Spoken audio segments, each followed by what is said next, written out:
గ్లాసుడైన చాలు నందిని పాలు, కడివిడైన నేమి కల్తీ పాలు. నందిని డైరీ.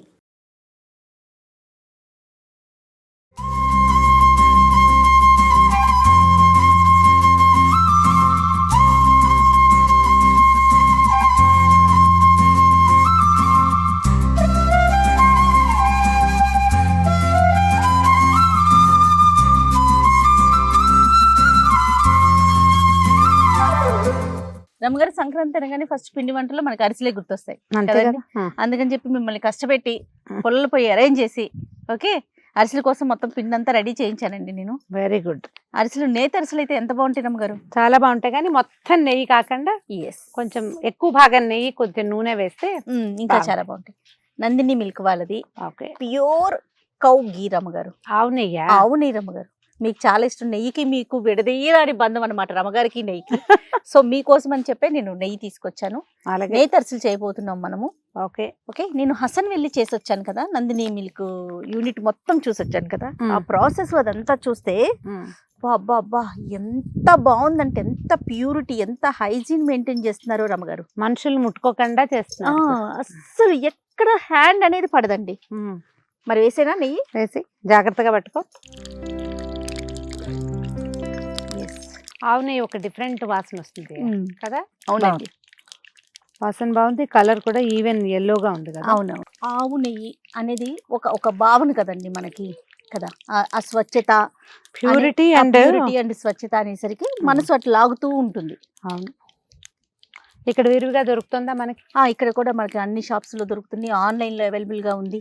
ఓకే. నందిని పాలు, నందిని నెయ్యి, పెరుగు, స్వీట్స్, ఇట్లా దాదాపుగా 32 నుంచి 45 రకాలు ఉన్నాయండి.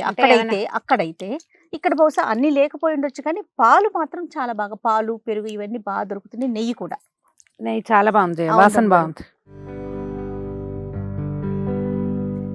అరక్షణంలో వచ్చేస్తుంది చూడదు. అవును రమ్మ గారు. చూడు, పుల్లలు పోయి కదా చాలా స్పీడ్ గా. అంటే పుల్లలు పోయి అవటం వల్ల కాదు, అది వేడెక్కిపోయింది కాబట్టి.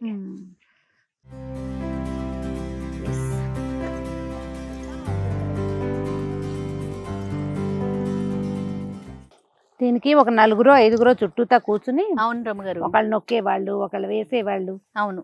ఇంతది మూకుడు పెట్టకుండా తాంబాళం పెట్టేవాళ్ళు చేయ ఊళ్ళల్లో. తాంబాళం పెడితే ఏంటంటే ఎక్కువ లోతక్కర్లా దీనికి.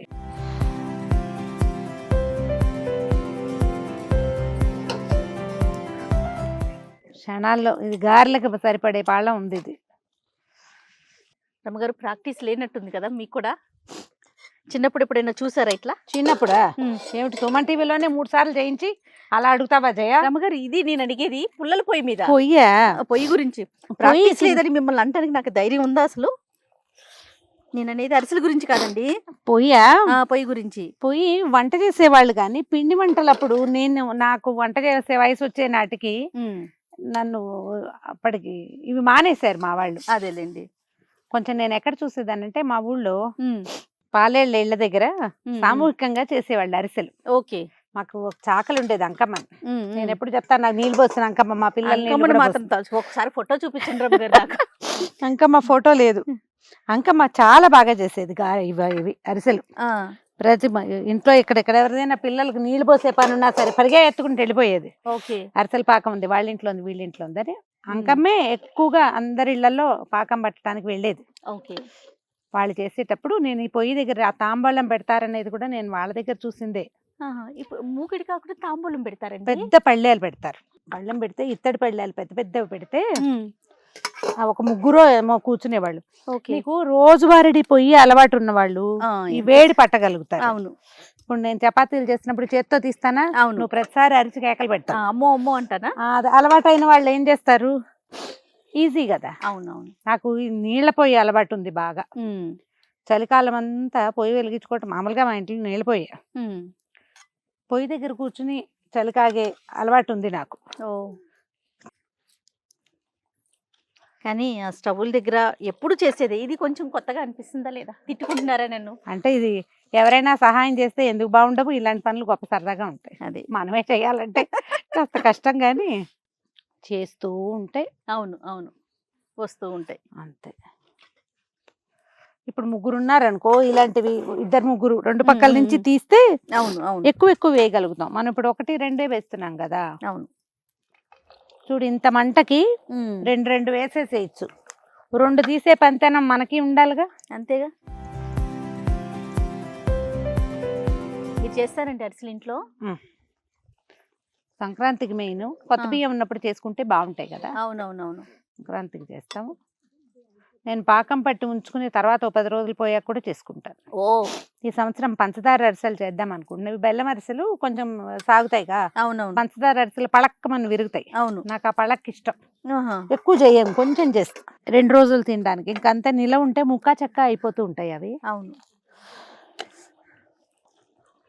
సో మనం నందిని నెయ్యి వేసి, నందిని ఆవు నెయ్యి వేసి, వాసన బాగుంది చూడు, చాలా అద్భుతంగా ఉంది రమ్మగారు. చక్కటి నేతి అరిసెలు చేసుకుంటున్నాము. మామూలుగా అయితే మనం అమ్మ వాళ్ళు కూడా ఇంటి దగ్గర ఏం చేసేవాళ్ళు అంటే ఒక చారెడు నెయ్యి పోసి పైన నూనె పోసేవాళ్ళు. పూర్తి నెయ్యి ఎందుకనో మాకు చాలా పాడి ఉండేది. బోల్డ్ అని గొడ్లు ఉన్నాయి మాకు. కనీసం 50 పాలగొడ్లే ఉండేవి. అబ్బా. కానీ నాయనమ్మ అనారోగ్యం అనేవారు పూర్తిగా. అందుకని మాకు నేతి గారెలు నేతి అరిసెలు పూర్తి నెయ్యి వస్తువు లేదు.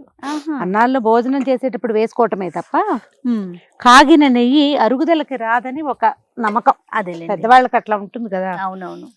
మా ఫ్రెండ్ నిర్మల్ అని ఉండేవారు కదా, లేరు. తన ఊరు నుంచి నేతి అరిసెలు చేయించి పట్టుకొచ్చేది. నెయ్యి చేయటం గొప్పగా ఉండేది అనుకుంటా. నేనేమనుకుంటానంటే మనకి నెయ్యి మనకి కొత్త కాదు, కాకపోతే అది హెల్దీయా కాదా సూట్ అవ్వాలిగా. సూట్ అవ్వాలి. పెద్దవాళ్ళకి కొన్ని భావాలు ఉంటాయి. అవును. మేము వాటి గౌరవార్థం అసలు మా అమ్మ కాస్త నెయ్యి కూడా మా నాయనమ్మ కంట పడకుండా పోసేది. కొంత పేరు నెయ్యి డబ్బాలోంచి తీసి అందులో వేసేవారు. జబ్బు చేస్తుంది పిల్లలు 1కి 4 తింటే అని అలా భావాలు ఉండేవి. కొంచెం పచ్చాలు ఎక్కువ. పాపం పొయ్యి ముందు కూర్చున్నారు, మీకు ఎట్లా అనిపిస్తుంది? కానీ నాకు మాత్రం భలే సరదాగా ఉంది రావు గారు. అంటే నేను చెప్పా కదా, ఇవన్నీ ఎవరైనా ఏర్పాటు చేస్తే మనకు సరదాగానే ఉంటుంది. మనం ఈ పొయ్యిని హ్యాండిల్ చేయలేమని.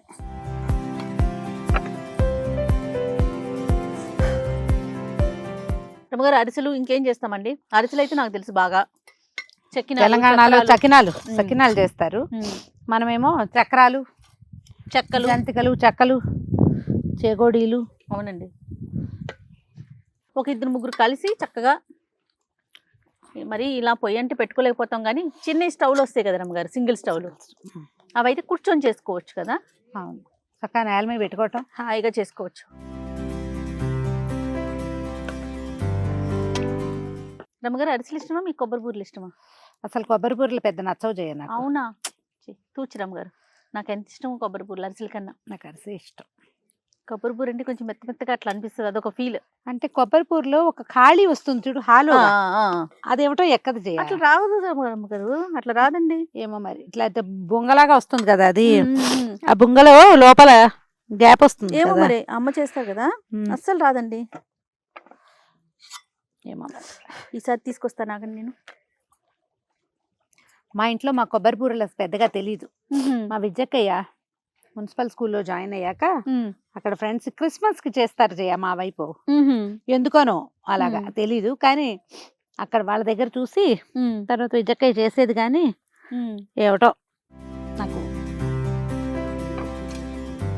పండక్కి ఒక వారం ముందు నుంచి మొదలు పెడతారు కదండి పిండి వంట ఇవన్నీ. ఇంకా 4-5 రోజుల ముందు. ఒక 2 నెలల పాటు ఇళ్లలో ఏంటంటే పిల్లలు ఊళ్ళ నుంచి వచ్చేసరికి పాపలు వండి పెట్టేస్తారు. అవును అవును. ఏమో నేను ఎప్పుడు ఈ పదం వాడుతూ ఉంటాను. మా ఇంట్లో వాడే పదం కాదు. ఏది? పప్పలు ఉండటం అనేది మా ఊళ్ళల్లో పద్ధతి అన్నమాట.